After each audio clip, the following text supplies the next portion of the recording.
جب برائے دعائے سلامتی امام زمان علیہ السلام. بسم اللہ الرحمن الرحیم. اللہم کل ولیک حجت ابن حسن صلواتک علیہ وعلی آبائہ فی ہذہ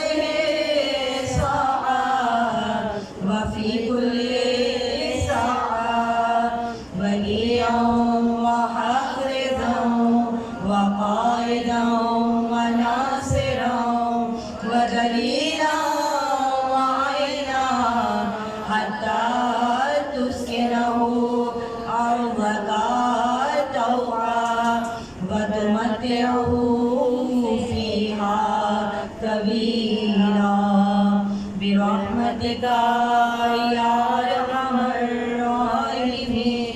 برائے سلامتی امام زمان علیہ السلام بابا کے بلند صلوات. اللہم صلی علی محمد وآل محمد. بسم اللہ الرحمن الرحیم. تمام تر تعریفیں اور حمد و ثنا اس خالق کائنات کے لیے جو رحمان ہے، رحیم ہے، روز جزا کا مالک ہے. خدایا ہم تیری ہی عبادت کرتے ہیں اور تجھی سے مدد چاہتے ہیں کہ تو ہم کو سیدھی راہ پر ثابت قدم کر. ان کی راہ جن پر تو نے اپنی نعمتیں عطا کی، نہ ان کی راہ جن پر تیرا غضب نازل ہوا، اور نہ گمراہوں کی راہ پر. درود بھیجیے محمد اور آل محمد. اللہم صلی علی محمد وآل محمد. محرم الحرام کی 2 تاریخ ہو گئی، جن ایام کا ہمیں آغاز کا بہت انتظار ہوتا ہے. بہت جلدی اپنی منازل کو طے کرتے ہیں.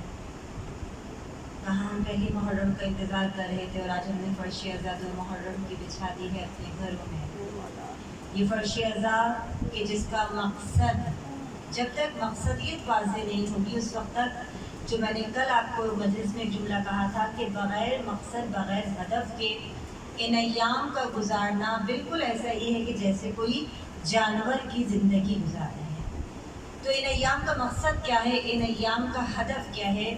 بس ہم باضابطہ طور پہ مجلس کا آغاز بغیر کسی تمہید کے کرتے ہیں. جس طرح سبیل لگائی جاتی ہے، سبیل امام حسین علیہ السلام، آپ الحمدللہ اتنے نامساعد حالات کے باوجود جس طرح مولا کی فرش ازاء بچھا رہے ہیں، مولا کے نام پر جمع ہو رہے ہیں، پروردگار سب کو اپنی حفظ و امان میں رکھے اور تمام آفات ارضی و سماوی سے محفوظ رکھے. تو ہم جب سڑکوں پہ نکلتے ہیں تو آپ کو جا بجا سبیلیں نظر آئیں گی. کہیں پانی کی سبیل، کہیں شربت کی سبیل. ہر کوئی اپنی استطاعت کے مطابق مولا کی خدمت کرتا ہے. مولا کی خدمت فقط ذاکر نہیں کر رہا ہوتا، سوسوان نہیں کر رہا ہوتا. مولا کی خدمت ایک فرش بچھانے والا بھی مولا کی خدمت کر رہا ہے. جو عزادار آ رہے ہیں ان کو ایک گلاس پانی پلانا، اس کا کتنا ثواب ہے. اگر آپ کو وہ اجر پتہ چل جائے نا تو شاید ہر کوئی اس خدمت میں پیش ہو جائے کہ ہم یہ کام کریں گے کہ مولا کی بارگاہ میں اتنے سے معمولی سے عمل کا بھی کتنا ثواب ہے. تو جس طرح سبیل امام حسین علیہ السلام لگائی جاتی ہے پیاسوں کو سیراب کرنے کے لیے، ایسے ہی سبیل ناصران امام لگائی ہے اس فرش ازاء پر. یہ وہ سبیل ہے کہ جہاں ناصران امام کو تیار کیا جا رہا ہے.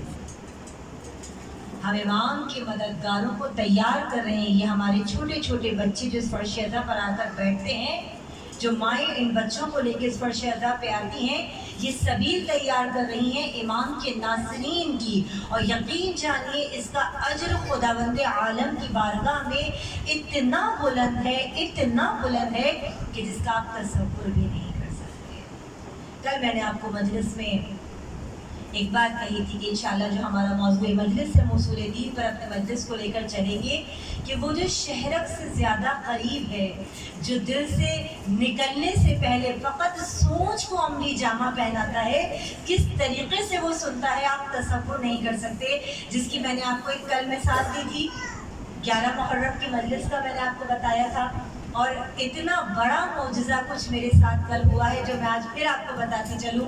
آپ کہیں گے کہ آپ اپنی آپ بیتی بتا رہی ہیں. نہیں, کچھ ایسے پیدر پہ واقعات ہو رہے ہیں, یقین جانیے کہ میں تو سمجھ نہیں سکتی کہ میں خدا کا قرب کیسے حاصل کروں, کہ واقعاً وہ شہرک سے زیادہ قریب کیسے ہے. آپ میں سے بہت ساری مومنات کو شاید پتا ہو کہ جب کووڈ اسٹارٹ نہیں ہوا تھا تو ہمارا کربلا کے لیے ویزا لگ کر آ گیا تھا, اور ہمارا 25 رجب کو ہماری روانگی تھی, اور 2 دن بعد لاک ڈاؤن ہو گیا تھا پورا, اور قافلے جانا بند ہو گئے تھے. یہ 2 سال پہلے کی بات ہے جب کووڈ اسٹارٹ ہوا تھا, 2-2.5 سال پہلے.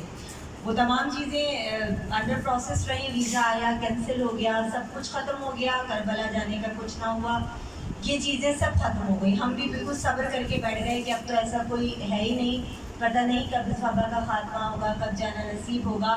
تو وہ شہرک سے زیادہ قریب کیسے ہے. میں آپ کو اس لیے بار بار کہہ رہی ہوں کہ خدا کے نزدیک ہو جائیے. خدا کے نزدیک جب تک توحید کا عقیدہ کامل نہیں ہوگا, معرفت نہیں ہوگی, خالص نہیں ہوں گے, اس وقت تک خدا کچھ نہیں دے گا, کچھ عطا نہیں کرے گا.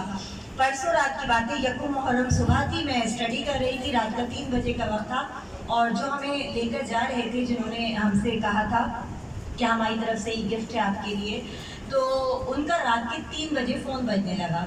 ان کا اپنا بہت سارا کام بھی ہے, اور بھی بزنس ہے, کیٹرنگ وغیرہ کا بھی. تو میں یہی سمجھی کہ اسی سلسلے میں کوئی کام ہے. میں نے اپنی اسٹڈی کرتے کرتے رات کا 3 بج رہا تھا, اور میرے ہسبینڈ کا فون مسلسل بیپ کر رہا تھا. تو میں نے اپنے بیٹے سے یوں ہی کہا کہ بیٹا کاش ایسا ہو, کوئی معجزہ ایسا ہو جائے کہ یہ رات کے 3 بجے پتہ نہیں کیوں فون کر رہے ہیں, ایسا معجزہ ہو جائے, کاش کہ یہ فون کر کے کہیں کہ اپنا سامان تیار کریں, آپ کربلا جا رہے ہیں. تو میرا بیٹا بھی ذرا عجیب سا ہو گیا, سارے اتنی دعائیں مانگ رہے ہیں بچے بھی کہ ممی کب جائیں گے کب جائیں گے.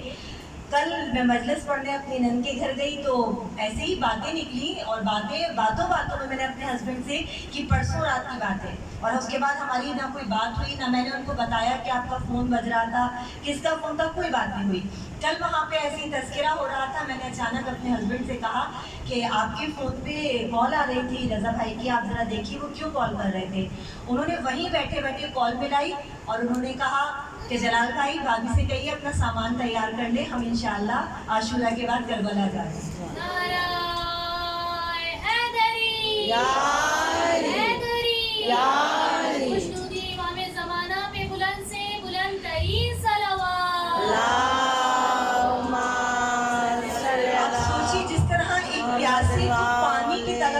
اگر کوئی اچانک آپ کو اس طرح بتا دے, بیٹھے بیٹھے کہہ دے کہ سامان تیار کرو, 6 دن بعد, 10 دن بعد, 12 دن بعد تم جا رہے ہو, تو کیسا لگے گا؟ کتنا عقیدہ کامل ہوتا ہے کہ پروردگار تو واقعاً یہاں ہے, تجھے پکارے, ایسا ہو نہیں سکتا کہ تو سنے نہیں, ایسا ہو نہیں سکتا کہ تو عطا نہ کرے. مانگ کر تو دیکھیے اس سے, معرفت کی بھیک مانگیے, خلوص کی بھیک مانگیے, خالص ہونے کی بھیک مانگیے کہ پروردگارہ وہ ایمان عطا کر کہ ہم تیرے آدم سے لے کے خاتم تک تمام نبیوں پر, اور امام اول سے لے کر امام آخر تک ایسا ایمان لے کر آئیں کہ لاکھ حوادث دنیا ہمارے سامنے آ جائیں, ہمارے ایمان میں کوئی کمی نہ آنے پائے. لاکھ یزیدی سازشیں ہوں, لاکھ یزیدی طاقتیں ہوں, لیکن ہمارے پائے ثبات میں امیر مختار کی طرح ایسے ثابت قدم ہو کہ گردن کے اوپر تلوار رکھ دی جائے, خنجر رکھ دیا جائے, شہرک پر تلوار کی چبھن محسوس ہو, مگر وہ علی کا غلام ایسا جو یہ کہتا نظر آتا ہے کہ جس کی موت کا ضامن علی ہو, جس کی موت کا وارث علی ہو, اس کو یزید وقت کچھ کر نہیں سکتا. ایسا ایمان چاہیے. ناصران امام یوں ہی تیار نہیں ہوں گے, یہ سبیل یوں ہی تیار نہیں ہو جائے گی. اس کے لیے ثابت قدمی چاہیے, مصمم ارادے چاہیے. اس لیے کہ اللہ کے نبیوں نے, قصص الانبیاء اٹھا کر دیکھیے, تاریخ بھری پڑی ہے کہ نبیوں پر کتنے ظلم و ستم اٹھائے گئے, لیکن خدا عادل ہے. اس کی توحید کے بعد جو دوسری اس کی صفت ہے کیا ہے؟ عدل. عدل کے معنی کیا ہے؟ انصاف کرنا, ہر چیز کو برابر برابر رکھنا. قرآن کہتا ہے ان اللہ یامر بالعدل والاحسان, اللہ تمہیں حکم دیتا ہے عدل کا اور احسان کا, اور پروردگار اپنے بندوں سے عدل کا تقاضا کرتا ہے. عدل یہ نہیں ہے کہ اگر کوئی چیز کم ہے تو آپ کسی کو کم دے دیں, کسی کو زیادہ دے دیں, نہیں. عدل یہ ہے کہ اگر کوئی چیز کم ہے تو آپ اس کو برابر برابر تقسیم کیجیے. یہ ہے عدل. اسلام یہ عدل آپ سے چاہتا ہے, یہ خالص, یہ پیور ہونا چاہتا ہے. میں نے آپ سے کہا نا اسٹرانگ کنیکشن کب ہوتا ہے؟ جب آپ خالص ہو جائیں گے, جب آپ ہر چیز کو یہ کہہ کر بس کچھ ڈال دیں گے کوئی بات نہیں, ہو گیا, آگے بڑھیے. زندگی اسٹک نہیں ہو جاتی, رک نہیں جاتی ہے. جب تک آگے نہیں بڑھیں گے خالص ہو کر, اس وقت تک خدا عطا نہیں کرے گا. جب تک دل میں ہاں اور نہ والی کیفیت رہے گی نا, کروں نہ کروں, یہ کام کروں تو کیسا ہوگا, نہیں. خدا پر بھروسہ کر کے اس کام کا آغاز کر دیجئے, وہ خدا آپ کا حامی و ناصر ہے. تو عدل کیا ہے؟ اللہ تقاضا کر رہا ہے اپنے بندوں سے. یہ اسلام کی آفاقیت ہے, اسلام کی معراج ہے عدل, کہ اللہ بار بار بار بار قرآن میں 13 مقامات ایسے ہیں کہ جہاں لفظ عدل آیا, اور ایک مقام ایسا کہ جہاں لفظ عدلا آیا. 29 مقامات میں قرآن شریف میں اللہ نے بار بار عدل کا تقاضا کیا ہے. کیوں کیا ہے؟ کیونکہ وہ خود خالق عدل ہے, کیونکہ وہ خود عین عدل ہے. اس کی یہ سجی ہوئی کائنات, یہ آسمانی شامیانہ, یہ زمین کا فرش, یہ دریاؤں کی روانی, یہ لہلہاتے ہوئے سبززار, یہ بلند و بالا پہاڑ, یہ چمکتے ہوئے سورج, یہ دمکتا ہوا چاند, یہ سب کچھ کیا ہے؟ یہ اس کے عدل کی نشانی ہے. نہج البلاغہ میں میرے مولائے متقیان حضرت علی ابن ابی طالب علیہ السلام صلوات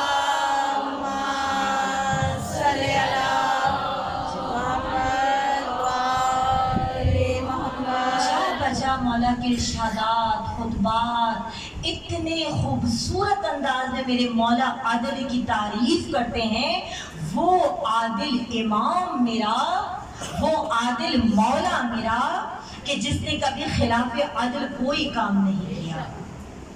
وہ پروردگار کہ جس نے اس کائنات کو عدل کے تحت خلق کیا ہے نا, کہ یہ سورج تمہارے لیے تمہیں توانائی دے گا, یہ چاند تمہارے لیے تمہیں مٹھاس دے گا, یہ بلند و بالا پہاڑ تمہارے لیے یہ زمین کو متوازن رکھیں گے, ہچکولے کھانے نہیں دیں گے, یہ دریاؤں کی روانی تمہارے لیے, یہ ہدایتوں کا تسلسل تمہارے لیے, یہ نور تمہارے لیے, یہ روشنی کتاب تمہارے لیے, یہ کتابوں کا تواتر تمہارے لیے. اب ہم سے نہ کہنا کہ ہم نے تمہاری خاطر کوئی اہتمام نہیں کیا, ہم نے تو تقاضۂ عدل پورا کر دیا, اب تم اپنی عدالت دکھاؤ تو ہم تمہیں جانیں. یہ رب العالمین کہہ رہا ہے, ہم نے تو عدل کی خاطر سب کر دیا, اب تم اپنی عدالت دکھاؤ کہ نعمات سے استفادہ کیسے کرتے ہو. ان نعمات کو کیسے اللہ نے اتنے بڑے عبادت گزار کو, شیطان بہت بڑا عابد تھا, بہت بڑا عبادت گزار تھا, اس شیطان کی عبادت کی یہ حالت دی. آج ہم 2 رکعت نماز پڑھتے ہیں تو گردن بھی کر جاتی ہے, آج ہم نے اول وقت میں نماز پڑھی, آج ہم نے پوری 5 وقت کی نماز پڑھی. نہیں, اللہ کو ہماری عبادتیں نہیں چاہیے. ذہنوں میں رکھیے, عبادتوں کے لیے تو صرف فرشتے ہی کافی ہیں. جو سال ہر سال سے جو رکوع میں ہے وہ رکوع میں ہے, جو سجدے میں ہے وہ سجدے میں ہے, اسے ہماری عبادت نہیں چاہیے. اتنا بڑا عبادت گزار تھا وہ ابلیس. کہتے ہیں کہ اللہ نے عرش اولیٰ پر ایک خاص مقام تھا جہاں اس کے لیے ایک ممبر بنایا تھا, اور وہ ابلیس کیا کرتا تھا, وہ ابلیس اس پر بیٹھ کر, وہ شیطان اس پر بیٹھ کر, اس وقت وہ شیطان نہیں تھا, فرشتہ تھا, بہت بڑا عبادت گزار تھا وہ. کہتے ہیں کہ وہ اس ممبر پہ بیٹھتا تھا اور تمام فرشتوں کو درس و تدریس کا فریضہ انجام دیتا تھا. کس کے بارے میں بات کر رہے ہو؟ بچیوں سے مخاطب, شیطان کے بارے میں. اتنا بڑا عبادت گزار تھا, عابد تھا, زاہد تھا. شیطان کیسے بنا؟ شیطان ایسے بنا کہ لوگوں کو, تمام فرشتوں کو اللہ کی معرفت کے قریب لاتا تھا, اللہ کے قریب لاتا تھا, بہت اچھی اچھی باتیں کرتا تھا. اس کے ہاتھ میں ہر وقت ایک تسبیح رہتی تھی. اگر کبھی اس کے ہاتھ سے وہ تسبیح گر جاتی تھی نا, تو فرشتے دوڑ کے جاتے تھے کہ جو سبقت لے جائے گا تسبیح اٹھانے میں, وہ اپنے آپ کو بہت بڑا ہیرو سمجھتا تھا کہ ہم نے اتنے بڑے عابد اور زاہد کی تسبیح اٹھا لی ہے. وہ رجیم کیسے بنا, وہ لعنتی کیسے بنا؟ کہتے ہیں کہ جنت کی سیر کے لیے جب یہ شیطان گیا تمام فرشتوں کو لے کر, تو ایک مرتبہ ایک دروازے پر دیکھا کہ دروازے پر لکھا ہوا, جنت کی کتنے دروازے ہیں, ان دروازوں میں سے ایک دروازے پر لکھا ہوا تھا کہ یہ دروازہ ان لوگوں کے لیے ہے کہ جو خدا سے دور ہو جائیں گے، خدا کے بنائے ہوئے کچھ خاص مقربین سے دور ہو جائیں گے، یہ دروازہ ان لوگوں کے لیے بند ہے۔ بس فرشتوں نے یہ دیکھا، کہا پروردگارا جنت کا دروازہ بند ہو جائے، یہ کیسے ہو سکتا ہے؟ آئے شیطان کے پاس دوڑے، اور اس وقت تو وہ فرشتہ تھا، عابد تھا، زاہد تھا، کہا کہ یہ جنت کا دروازہ خدا کی رحمت سے کوئی نکل جائے، خدا کی رحمت سے نکل جائے گا وہ شخص، لکھا ہوا جنت کے دروازے پر کہ خدا کی خاص بندے ہیں، جب ان کا اقرار نہیں کیا جائے گا تو خدا اپنی رحمت کے دروازے ان پہ بند کر دے گا۔ کہا ایسا کیسے ہو سکتا ہے؟ جب آئے شیطان کے پاس، درس و تدریس کا سلسلہ شروع ہوا، تو ایک مرتبہ فرشتوں نے کہا کہ آپ دعا کیجیے، آپ تو اتنے بڑے عابد ہیں، زاہد ہیں، آپ دعا کیجیے کہ اللہ اپنی رحمت کے دروازے ہم پر بند نہ کرے۔ بس شیطان نے ہاتھوں کو بلند کر کے کہا پروردگارا تو اپنی رحمت کے دروازے ان لوگوں کے لیے بند نہ کرنا، ان لوگوں کے لیے تو دعا کی مگر اپنے آپ کو ان میں شامل نہیں کیا۔ ایک مرتبہ فرشتوں نے کہا کہ تم نے اپنے آپ کو ان میں شامل کیوں نہیں کیا، تم نے اپنے لیے کیوں نہیں خدا سے دعا کی کہ اللہ تمہیں رحمت سے دور نہ کرے؟ کہا نہیں، میں تو اتنا بڑا عابد ہوں، اتنا بڑا زاہد ہوں، اتنا عبادت گزار ہوں، نازا تھا اپنی عبادت پر، فخر کیا، عدل نہیں کیا یہاں پر کہ اپنے ساتھ ان لوگوں کے ساتھ خود کو بھی شامل کرتا۔ کہا میں تو اتنا بڑا عبادت گزار ہوں، خدا مجھے اپنی رحمت سے کیسے دور کر سکتا ہے؟ بس دل میں یہ خیال آنا تھا، فقط دل میں یہ فخر و مباحات کرنا تھا کہ میں تو اتنی عبادتیں کرتا ہوں، اللہ مجھے کیسے جنت سے نکال سکتا ہے؟ بس وہ مقام آ گیا کہ جہاں اللہ نے دونوں ہاتھوں سے آدم کا پتلا تیار کیا، نفخ روح کیا اور ایک مرتبہ حکم دیا سجدے میں گر جاؤ، سب نے سجدہ کیا الا ابلیس، سوائے ابلیس کے، اور کیا کہہ کر منع کیا؟ قرآن کہتا ہے کہ ابلیس نے کہا خلقتہ من طین وخلقتہ من نار، پروردگارا تو نے مجھے آگ سے بنایا، آدم کو مٹی سے بنایا، آگ افضل ہوتی ہے، مٹی مفضول ہوتی ہے، تو افضل کو مفضول کے آگے جھکانا چاہتا ہے، تو اعلیٰ کو ادنا کے آگے جھکانا چاہتا ہے۔ بس خالق کائنات کی آواز آئی اے ابلیس آج سے تو ہماری رحمت سے دور ہو گیا، اس لیے کہ تو توحید کا تو قائل ہے، عدل کا منکر ہے، تو تاریخ کو، اسلام کو، انسانیت کو یہ پیغام پہنچ جائے کہ عدل کا پہلا منکر آج تک کے لیے اور قیامت تک کے لیے لعنتی قرار پایا ہے۔ اللہ نے مہر لگا دی کہ جو عدل کا منکر ہوگا، جو عدل کا منکر ہوگا، توجہ رکھیے گا جملے پر، ہمارے ہاں ڈیفینیشن آف اسلام کیا ہے؟ توحید کا ماننے والا، نبوت کا ماننے والا اور قیامت کا ماننے والا، جو تین کو مانتے ہیں، توحید، نبوت اور قیامت کو اسے مسلمان کہتے ہیں۔ جبکہ ہمارے ہاں ڈیفینیشن آف مومن کیا ہے کہ جو توحید کے ساتھ عدل کو مانے، عدل کے ساتھ نبوت کو مانے، نبوت کے ساتھ امامت کو مانے اور امامت کے ساتھ قیامت کو مانے، ہم اسے کہتے ہیں کہ وہ خدا کی بارگاہ میں مومن ہے۔ آپ نہیں جانتے قیامت کب آئے گی، کبھی پروفیسروں سے پوچھتے ہیں، کبھی نجومیوں سے پوچھتے ہیں قیامت کب آئے گی، ہم بتاتے ہیں کہ جب تک ہمارا آخری سورج طلوع نہیں ہوتا قیامت آ نہیں سکتی۔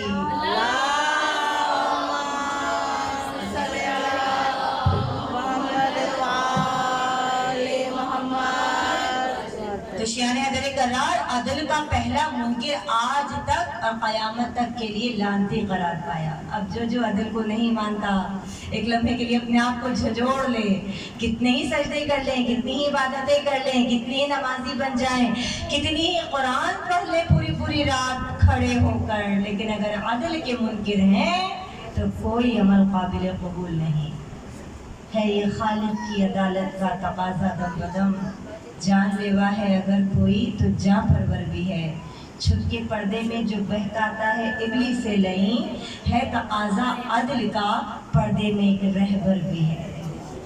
مت گھبرائیے، وہ عادل ہے، وہ انصاف کرنے والا ہے، وہ آپ کو کبھی بھی خالی ہاتھ نہیں بھیجے گا، وہ آپ کی ایک چھوٹی سی چھوٹی فَمَن يَعْمَلْ مِثْقَالَ ذَرَّةٍ خَيْرًا يَرَهُ وَمَن يَعْمَلْ مِثْقَالَ ذَرَّةٍ شَرًّا يَرَهُ، چھوٹی سے چھوٹی نیکی کا بھی صلہ دے گا اور معمولی سے معمولی بدی کا بھی آپ کو نتیجہ دکھا دے گا، کچھ نہیں رکھتا، ایسا عادل ہے۔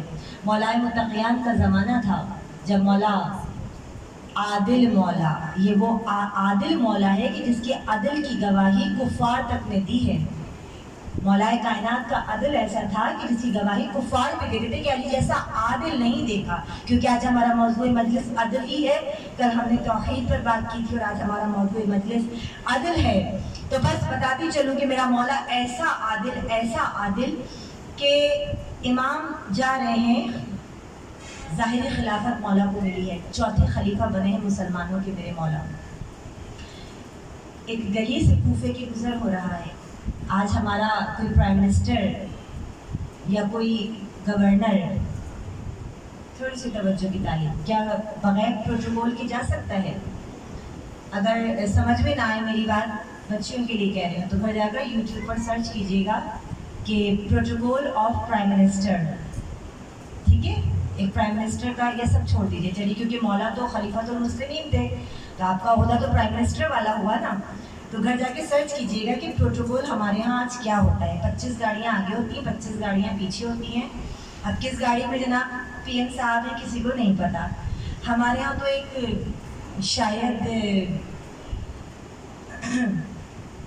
کوئی اور بغیر پوسٹ والا بھی ہو تو بغیر پروٹوکول کے نہیں نکلتا، عقل مندوں کے لیے اشارہ ہی کافی ہوتا ہے، بغیر پروٹوکول کے نہیں نکلتا۔ وہ جو خلیفۃ المسلمین ہے، جو عادل مولا ہے، جو اپنے وقت کا پرائم منسٹر ہے، نہ شان میں کوئی تزک ہے، نہ کوئی پروٹوکول ہے، نہ کوئی 10 لوگ آگے، نہ کوئی 10 لوگ پیچھے، پیون زدہ لباس ہے، ٹوٹی ہوئی نالین ہے میرے مولا کی، اور مولا ایک شان بے نیازی کے ساتھ کوفے کی گلیوں سے گزر رہے ہیں۔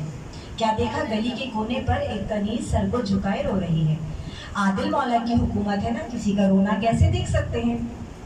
کیسے دیکھ سکتے ہیں؟ کل میں نے آپ کو ایک بات بتائی تھی نا کہ ہنستے ہوئے لوگوں کے ساتھ دنیا ہوتی ہے، رونے والا تنہا ہوتا ہے، آنسو پوچھنے والا کوئی نہیں ہوتا، ذہنوں میں رکھیے گا۔ لیکن وہ میرا عادل مولا ہے، کسی کا رونا کیسے دیکھ سکتا ہے؟ رکے کنیز کے پاس، کہا کیا ہو گیا، کیوں رو رہی ہو؟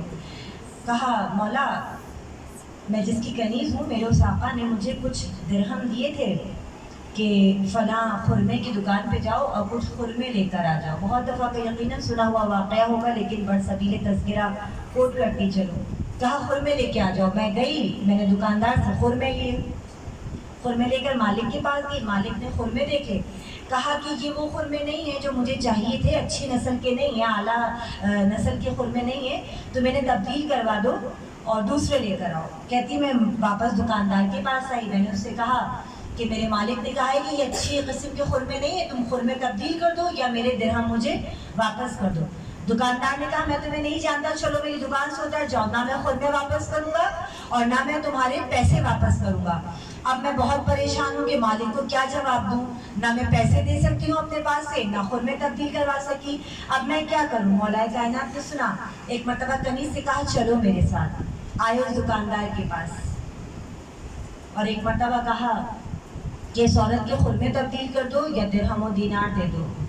کہنے لگا تم کون ہو جو درمیان میں آ کر بات چیت کر رہے ہو؟ نہ میں خرمے تبدیل کروں گا اور نہ میں درہم و دینار دوں گا، چلو یہاں سے اتر جاؤ۔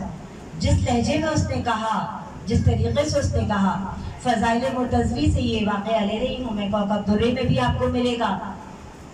کہتے ہیں کہ ایک مرتبہ مولا کائنات خاموشی سے اس کی دکان سے نیچے اتر کر آ گئے۔ اگر آج کوئی عام انسان بھی ہوتا نا اور ہمیں کوئی ایسے دھتکارے تو ہم اس کے خلاف ایکشن لیتے ہیں فوری طور پر، ایسا ہے یا نہیں ہے؟ اگر اس طرح میں کوئی دھتکار کے کہے چلو چلو ہٹو یہاں سے، جاؤ یہاں، میں کون ہوتے ہو تم، میں تمہیں نہیں جانتا، تو ہم اس کی اس بدتمیزی کا اس کو کچھ نہ کچھ نتیجہ سبق ضرور سکھائیں گے۔ وہ میرا عادل مولا ہے، خاموشی سے سر کو جھکا کے دکان سے باہر آ گئے۔ ایک راہگیر یہ تمام واقعہ دیکھ رہا تھا، دوڑتا ہوا دکاندار کے پاس گیا اور کہا کیا تم جانتے نہیں کہ تم کس سے بات کر رہے تھے اور کس لہجے میں بات کر رہے تھے؟ کہا کون ہے یہ؟ میں نہیں جانتا۔ کہا یہ خلیفۃ المسلمین امیر المؤمنین علی ابن ابی طالب ہیں، یہ ہمارے چوتھے خلیفہ ہیں۔ اب جو دکاندار نے یہ سنا ایک مرتبہ حیران رہ گیا، دوڑتا ہوا آ گیا، مولا کے قدموں پہ گر گیا، کہتا ہے مولا مجھے معاف کر دیجئے، کیا آپ خلیفۃ المسلمین تھے؟ میں تو پہچانا ہی نہیں، مولا مجھے معاف کر دیجئے۔ اگر آپ کہیں گے کہ خرمے تبدیل کر لو، میں خرمے تبدیل کر لوں گا، اگر آپ کہتے ہیں درہم دے دو، میں درہم دینے کو تیار ہوں، مولا مجھے معاف کر دیجئے۔ مولا ایک مرتبہ کہتے ہیں نہیں، یہی تو تیرا خلاف عدل عمل ہے کہ تو پہچاننے کے بعد عدل کر رہا ہے. یہ تیرا خلاف عدل عمل ہے کہ تو جاننے کے بعد ایمان لا رہا ہے. جب تک یہ کنیز تجھے معاف نہیں کرے گی اس وقت تک میں تجھے معاف نہیں کر سکتا. بس اس کنیز کے پاس وہ دکاندار آگے بڑھتا ہے اور کہتا ہے للہ تمہیں خلیفۃ المسلمین کا واسطہ کہ مجھے معاف کر دو, میں جانتا نہیں تھا کہ یہ کون ہے. تو شیعہ حیدر کرار یہ میرا وہ عادل مولا ہے کہ جس نے کہیں ناانصافی نہیں ہونے دی ہے, جس کا حق تھا یہ منبر, مگر اس نے اپنے حق کو چھوڑ دیا, مگر عدل کے خلاف نہیں گیا میرا مولا. وہ منبر جس کا وارث تھا میرا علی, کہ جس کے لیے اللہ کے نبی نے اتنا بڑا مجمع اکٹھا کیا تھا, پالان شدر کا منبر لگایا تھا, دنیا کو بتایا تھا کہ اگر میرے بعد کوئی ولی ہوگا, کوئی میرا جانشین ہوگا, کوئی واقعتاً تمہارا سرپرست ہوگا, رہنما ہوگا, تو وہ فقط اور فقط علی ابن ابی طالب ہوں گے اور کوئی نہ ہوں گے. آج دنیا یہ اعتراض کرتی ہمیں معلوم نہ ہو سکا. کیسے معلوم نہ ہو سکا؟ تمام علماء کہتے ہیں کہ پالان شدر کا ممبر اس لیے بنایا گیا تھا کہ ممبر اونچا ہو جائے, مولا بلند ہو جائے, نبوت افضل ہو جائے, نبوت اپنے ہاتھوں پر ولایت کو بلند کر کے دنیا کو دکھا دے. جو چھوٹے قد کے لوگ ہیں وہ یہ نہ کہہ سکے ہمیں نہیں پتا کس علی کی ولایت کا اعلان ہو رہا ہے. جو پیچھے رہ گئے ہیں وہ یہ کہہ نہ سکے کہ یا رسول اللہ ہمیں تو پتہ ہی نہیں تھا کہ آج مولا کون بنا. اتنا اونچا ممبر بنا کے بات یہیں ختم نہیں کی. اس عادل نبی نے عادل علی کو اپنے ہاتھوں پہ بلند کر کے کہا من کنتو مولا فہذا علی مولا, جس کا میں مولا اس کا یہ علی مولا.